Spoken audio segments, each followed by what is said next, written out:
Hey guys, and welcome to a brand new video where today I'm going to give you 10 super easy tips of how to instantly make better travel films.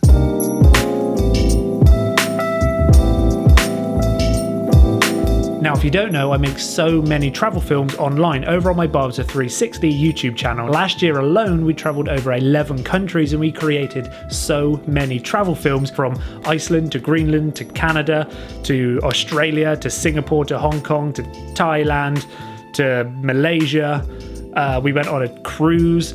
We've created so many travel films, so I thought I would create this video to compile my 10 super easy tips of how to instantly make better travel films. Now, number one is a little bit of a boring one, and that is to do some research. Now, I don't mean do some research and fully plan the video with shot lists and stuff.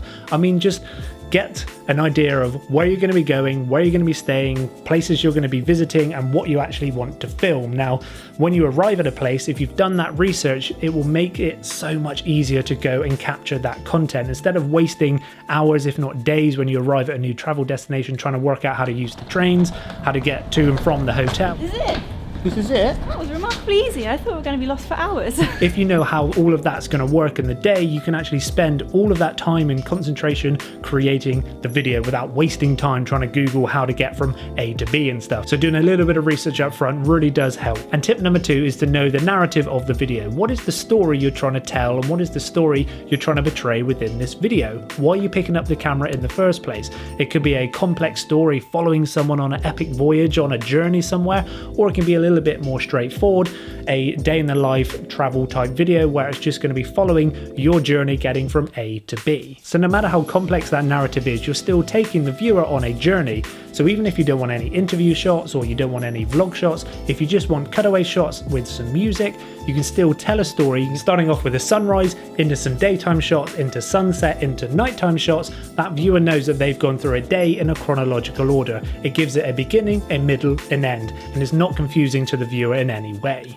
Now, I'm not saying that this is the only way, I'm just trying to put it in simple terms that you want to give your video a beginning, a middle, an end. And now we're going to move on to actually capturing the content. So tip number three is establishing shots. Make sure you capture some nice big wide establishing shots. And these are really important to use because it gives the viewer an idea of where you are. And tip number four is pretty much the opposite, and that is a close-up shot. And these really help to get across details, textures and emotions. And these close-up shots really helps the viewer get into the nitty-gritty of what it's actually like to be there in real life. And tip number five is to use different camera angles. Don't just walk around a place and film everything from a stood-up position, looking up at a building or looking down at the floor or something. To actually get down onto the floor or to get up high on top of a building and look down, use different camera angles to really tell a story and portray the emotion of what it's like to be there. For instance, if you do manage to get on top of a building and film down, these shots are really great to get that bird's eye view perspective of a city and use for those big opening establishing shots.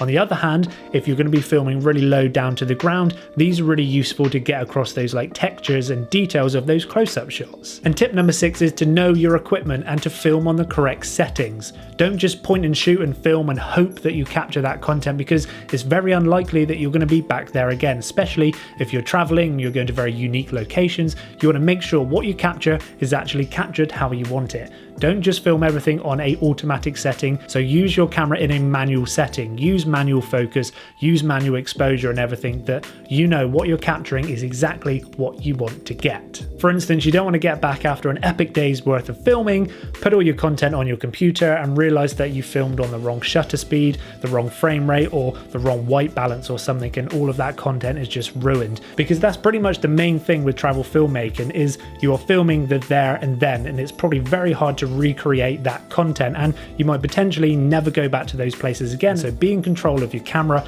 and make sure what you're capturing is exactly what you want to capture. And number seven is slow motion, and if your camera allows it, filming things in slow motion is such a great way to emphasize pace, to emphasize action, to emphasize emotion, and really make some of your shots look really beautiful and cinematic. But remember that too much slow motion can be a little bit overkill, so have a nice mixture between slow motion shots and normal pace shots. But that being said, if you want to film things in slow motion and you know you want that in slow motion, make sure you capture it in slow motion, for instance 120 frames on the GH5. Don't film it at your normal 24 or 25 frames a second and expect to be able to slow that down in post-production. This goes back to my other point about equipment. Know that if you're going to be filming at 25 frames that you cannot slow that down in post-production because it's just going to get all choppy and horrible. Make sure you capture the slow motion shots in camera. And number 8 would be to use a microphone on top of your camera to capture that real life ambient sound when you're filming your travel video.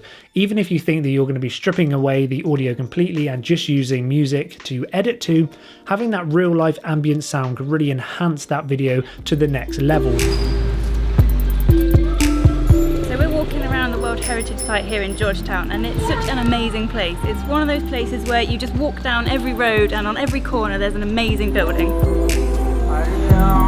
Having those real sounds really helps enhance and makes that video feel even more full. But even if you don't have a microphone, you can still add in sounds in post-production by going onto freesound.org and downloading some ambient sounds to really enhance the sound of your video. And that nicely moves me on now to tip number 9, and that is the music you use within your videos. Just because you like a song doesn't mean it's the right song for that video.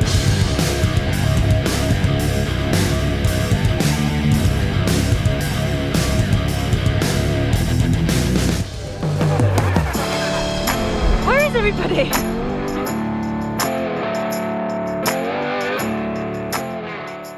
If the music's not right, the whole video will feel wrong and awkward. And I personally know that I can spend hours and hours and hours trying to find that perfect song for the travel video because it'll either make it or break it. And you don't want to spend so much time and money and effort going out to film something for it to be let down by the actual music. So don't rush it, just spend time listening to music and try matching the emotion of the music to the emotion of the video you're trying to portray. Now you can do the opposite, you can have some really fast-paced action scenes with some really slow classical type music if that's what you want to go for, but just try to match the emotion and the narrative and the story of the video. Everything has to be pulled together, and pretty much the music is the thing that makes it or breaks it. And finally, tip number 10 is a combination of all other 9 tips combined, and that is the overall edit. What is the pace of the edit? You don't just want to find some music and then cut to the beat of the music, because that'd be very boring and very monotonous over time. You want to basically play around with the emotion, play around with the pace, so you have some fast bits, you have some slower bits, you pick it up again, you slow it down. So when you're watching it, you have these like kind of peaks and troughs, so you're basically being taken on this journey which doesn't get boring and monotonous. If it's really fast paced all the way through and you kind of don't really know what's going on, the viewer's just going to be distracted and not really understand it and switch off.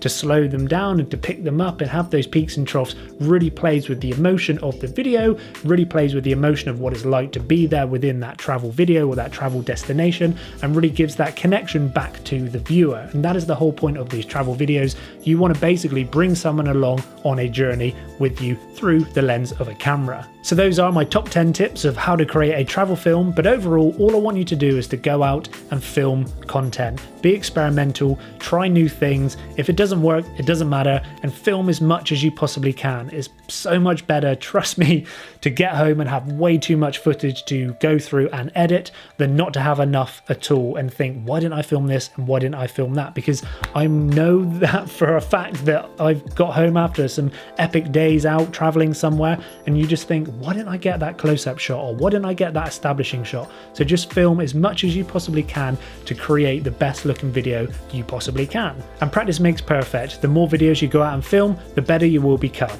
And if these tips have been useful, I would love to come over and check out your travel films, so send them to me on Instagram or on Twitter. I'd love to see what you can capture with these tips. And with all that being said, thank you so much for watching today's video. If you have enjoyed it, please give it a big fat thumbs up and hit subscribe and that tiny little bell to be notified when my next videos go live. And why don't you head over to my BarbsterFilms YouTube channel and check out some of my travel films. With all that being said, thank you for watching. I'll see you in the next video, and until next time, keep on creating.